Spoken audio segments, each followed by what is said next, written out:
எரேமியா தீர்க்கதரிசி ஒரு வார்த்தையை அழகாக எழுதுகிறாரு. நான் அவர்களுக்கு சௌக்கியமும் ஆரோக்கியமும் சமாதானமும் அப்படின்னு 3 ஆசீர்வாதத்தை என்ன செய்கிறாரு சொல்கிறார். இந்த 3 எதுக்கு அப்படின்னா சத்தியத்தை அவர்களுக்கு வெளிப்படுத்த. அல்லேலூயா.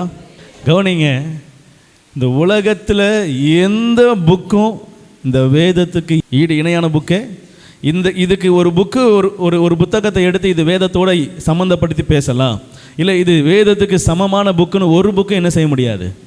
இந்த உலகத்தில் எந்த புக்கு எடுத்தாலும் என்ன செய்ய முடியாது, சொல்ல முடியாது. எந்த புக்காவது அவனுடைய வாழ்க்கையை குறித்து பேசுமானா பேசாது. எந்த புக்காவது உன் பிறந்த நாளிலிருந்து உன்னுடைய ஆயுசு நாட்கள் முடியும் வரை நடக்க வேண்டிய வழியில் எப்படி நடக்கணும் போதிக்குமா அப்படின்னா எந்த புக்கும் இல்லை. ஆமென்.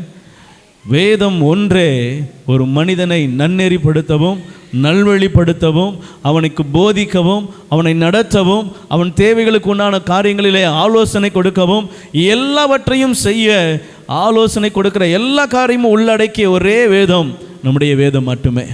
ஆமென். இந்த வேதத்தை அறிகிற அறிவு தான் ரொம்ப முக்கியமான அறிவு. ஆமென்.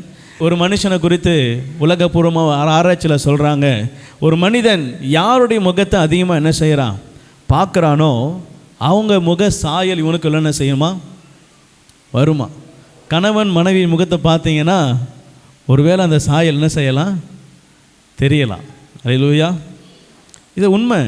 நீங்கள் யாரை அதிகமாக என்ன செய்கிறீங்க பார்க்குறீங்களோ, யார் முகத்தை ரொம்ப நாட்கள் ரொம்ப நேரம் அவங்க முகத்தை பார்க்குறீங்களோ அவங்க முக சாயல் உங்களுக்குள்ளே என்ன செய்யுமா வருமா. அதனால தான் எல்லாம் ஜெபம் பண்ணுங்க, ஆண்டவரை நோக்கி பாருங்க, வானத்தை நோக்கி என்ன செய்யுங்க. ஆமாம், ஆண்டவரோடு கூட அல்லேலூயா.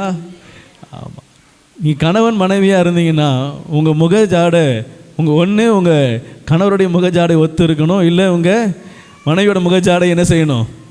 அல்லேலூயா. எங்கே பாஸ்டர் வாய்ப்பு இல்லை அப்படின்றீங்களா? இருக்கணும். ஆமென். அப்படி இருக்குமானா நீங்கள் ஐக்கியமாக சந்தோஷமாக அந்யோன்யமாக இருக்கிறீங்கன்னு.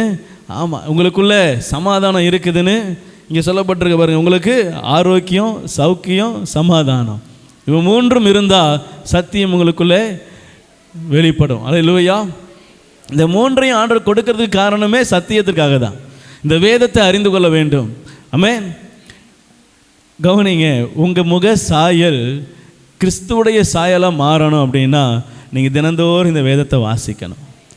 நீங்கள் வாசித்தீங்கன்னா இது உங்களை பூரண அறிவுள்ளவர்களாய் மாற்றும். அல்லேலூயா.